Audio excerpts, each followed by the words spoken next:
Thank you for shopping at Macy's, the world's largest store. The world's largest store! I have hit the jackpot. I may even decide to stay all winter. Fewer and fewer feet come past my hiding place. I see a man in a blue uniform locking the revolving door. It looks like a cop, and I quickly duck back into the shadows. I am not fond of cops. They are always interrupting my meals. And I have a dent in my tail from a nightstick that just missed my head in the alley behind the Chinese restaurant.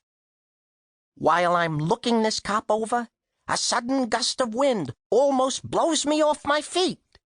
I look up to see a giant plastic cloth descending over the entire counter. To keep the dust off, I figure. It almost dusts me off. At the same time, the lights grow dim, and voices call to each other. Good night, Rose. See you all tomorrow. Who's taking the subway uptown? And then at last, the store is quiet. Everyone seems to have gone home. Cautiously, I poke my nose out, looking for the cop. But he has disappeared too, so I step from my hiding place to have a look around. Rows and rows of counters, all covered with plastic cloths. They look spooky in the dim light, like the deserted mansion in a horror movie I saw last week. Under the cloths, I can make out all kinds of merchandise.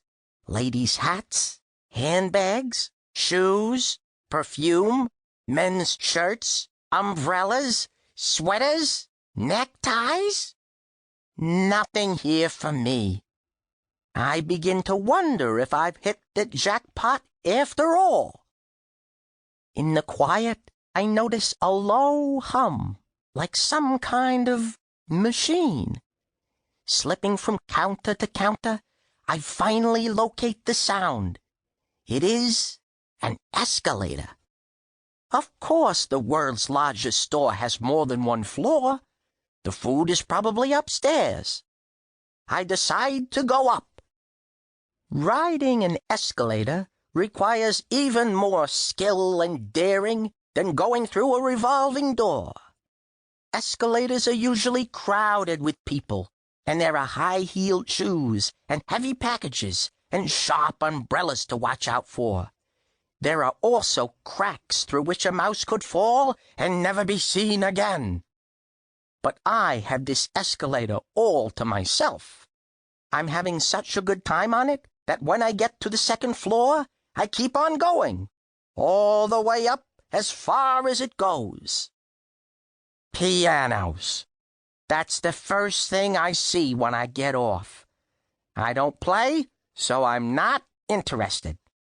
Beyond the pianos are miles and miles of sofas and chairs and chests of drawers and tables and desks and bookcases and beds. I've never seen so many beds. Looking at them, I suddenly feel very sleepy. I bounce on a few of the mattresses and even stretch out on one for a little snooze. But I can't sleep with that gnawing, empty feeling in my stomach. I decide to try the next floor down. I step off the escalator into the china department. There are tables set with lace tablecloths, plates, glasses, silverware, even salt and pepper shakers. Only one thing is missing: food. I am just taking a desperate lick at a plate with some painted-on fruit when I smell it. I can't believe my nose, and I sniff again. Cheese! Leaping off the table, I follow the aroma through the clock department, the picture frame department, and a jungle of trees and plants and flowers. I'm so hungry that I take a nibble of a leaf as I go by. Yuck! Plastic. And then, there it is, a delicatessen right in the middle of the